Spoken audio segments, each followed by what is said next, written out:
Hi, it's Pete Moore, welcome to PCM GUNS. As you can see, I haven't lost my mind. This is something just a little bit different. It's GSG, German Sport Guns StG 44.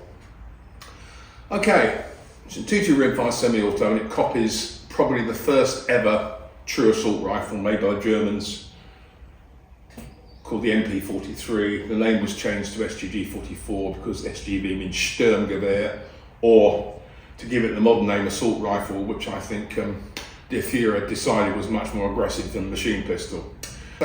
Now you've got to consider what a fun gun is. To me, a fun gun could be my old Ruger M77-22 and a slab of 2.2 long rifle subsonic ammunition and just an afternoon on the range, knocking targets over, working out holdover, all this sort of stuff. Generally satisfying and a cheap form of entertainment. But my Ruger does have a function. It's really a bunny basher. So about a year or so after the ban at the 2000, GSG launched in the UK with a copy of the Heckler Koch MP5 submachine gun. Everybody got very excited about it and a little bit worried because it looked pretty much like what it was. The only problem is it had a 16-inch barrel which stuck out the front, and it made it look a little bit weird. But they were quite popular. I tested one and I wasn't that impressed. The build was a zinc alloy called Zamac or Mazak, depending on how you look at it.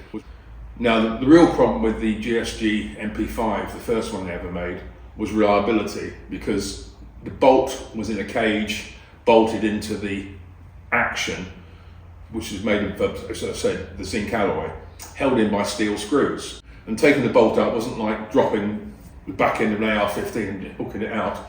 Screws to undo, all sorts of stuff to undo, which weakened the system. So I never really liked it. And I thought, yeah, okay, good try guys, cool looking gun, but not for me. Later on, they launched two rifles which hark back to the Second World War. First was the MP40 submachine gun, and second was the StG 44. Both, in terms of accuracy, incredibly accurate copies of the original, because with the Mazak, you can actually do some very complex moldings, and the rifles, if you compare them to the real things, which I have done, so I've shot a real StG 44, and even weight for weight they're almost the same. The only thing that obviously doesn't work is that there's on the real rifle there's a selector switch that goes from semi to full auto. That is just a dummy switch. But apart from that, there's an exceptionally good job. And they've also modified it a bit, as again we shall see, because they pretty much scrapped the idea of how they had the bolt on the MP5, which was a blessed relief.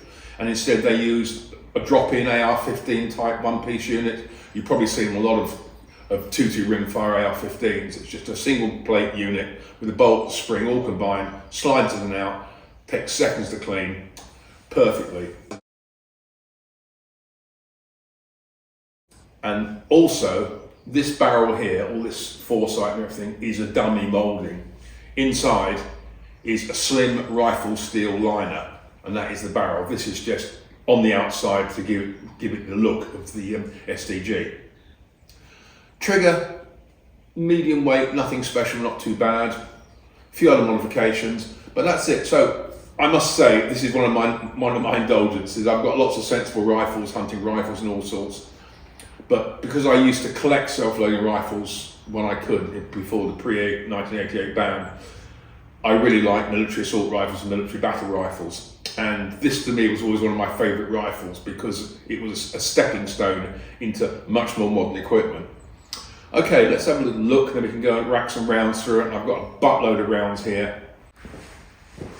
GSD have done a very good job on this rifle. The butt is wood as the original, and even has a little compartment here, I think, for an oil bottle and pull through.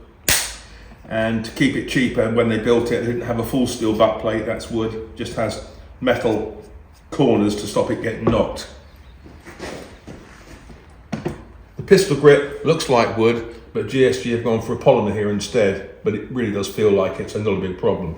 On the right side here we see the trigger, it's a big long heavy lever, and the StG was, I think, one of the first rifles to actually use an ejection port cover. We usually think of this with the M16 series, but if you see this is it here, like so.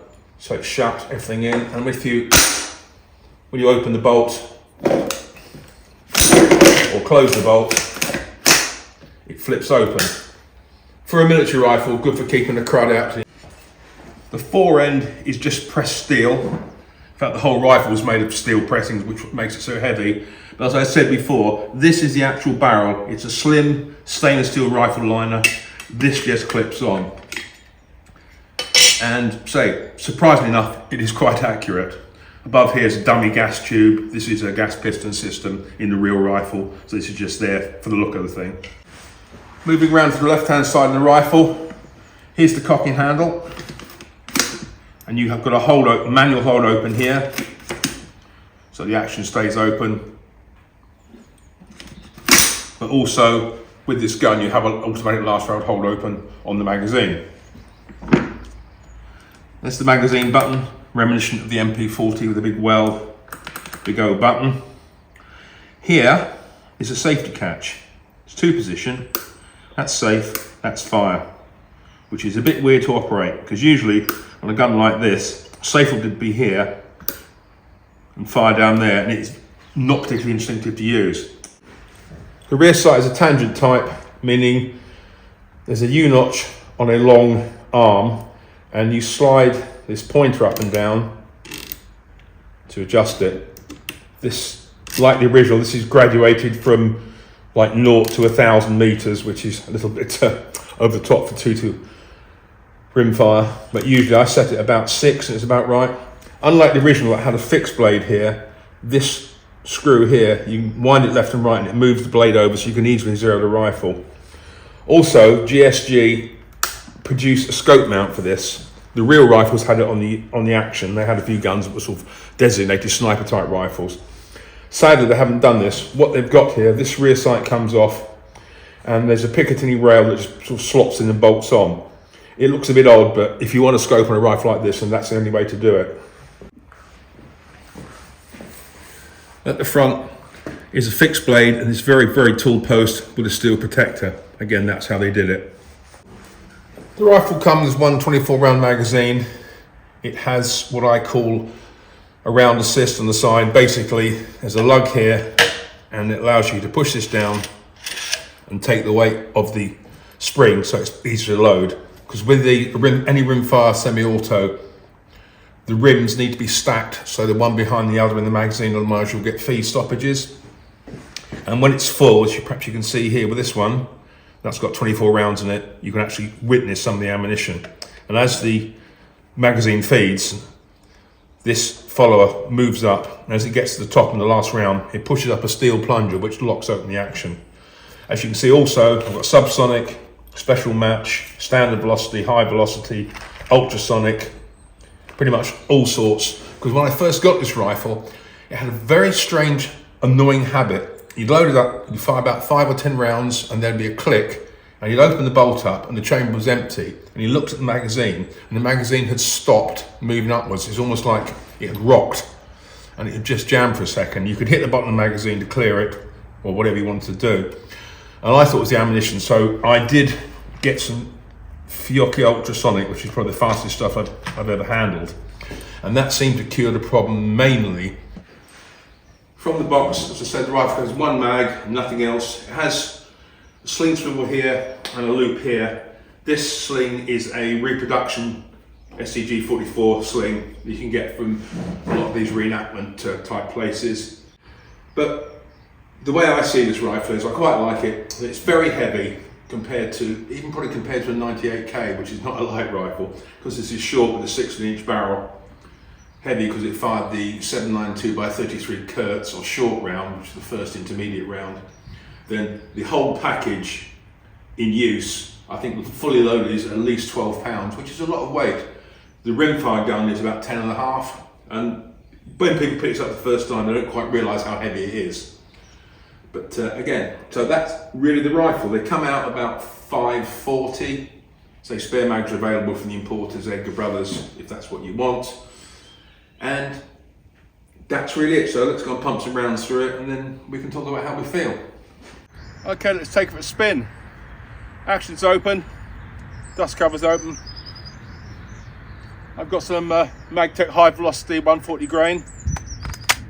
Lock it in. You can shut that now.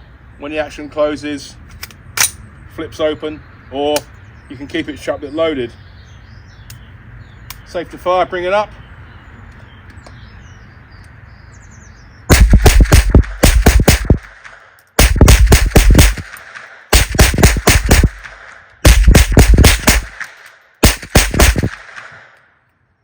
It's 24, nice and clean. I press this mag button here, like so. Mag comes away.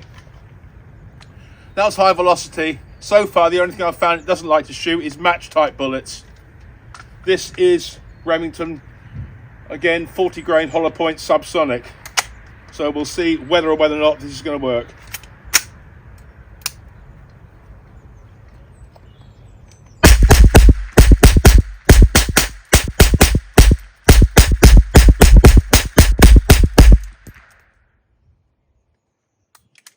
Bear in mind, subsonic can be funny into 2T semi-autos. That's proved this is a good load for it. So pretty much it eats most of the things you give it. Right. As always, I enjoyed that because I'm like that. This is just fun for me. Take to the range now and again. Have a great time with it. I just love it. However, what do you do with it? This is probably the most fun gun in terms of what it offers or doesn't offer. It's reliable. Very heavy. It's really an iron sight only gun. You put a scope on it if you want to, but it tends to take away some of the handling, plus it puts the weight up. And compared to, say, something like a modern Tippmann 22 AR-15, it'll do everything this will do, plus it's got better scope mounting on it, though it's twice the price. It's your decision. But I think I don't really compete in anything anymore, but I would happily use this on a sort of a 50-yard course of fire just for the hell of it. Actually wise, it's surprisingly good. Between about some out to 50 yards you can hit some lumps of clay about 2 inches thereabouts with the iron sights, which is pretty good.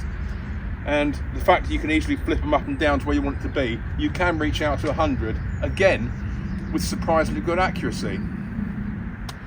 Okay, that's it. That's GSG's StG 44. It's the sort of gun you either love or hate. And like me, it's the sort of gun you don't have much use for, but when you do, it's a heck of a lot of fun. Okay, it's Pete signing off. If you like that, tell your friends. Usual thing, support the channel, tell me, pmoore.shootingsports@gmail.com. I'll be back soon, more stuff. Take care, safe and good shooting.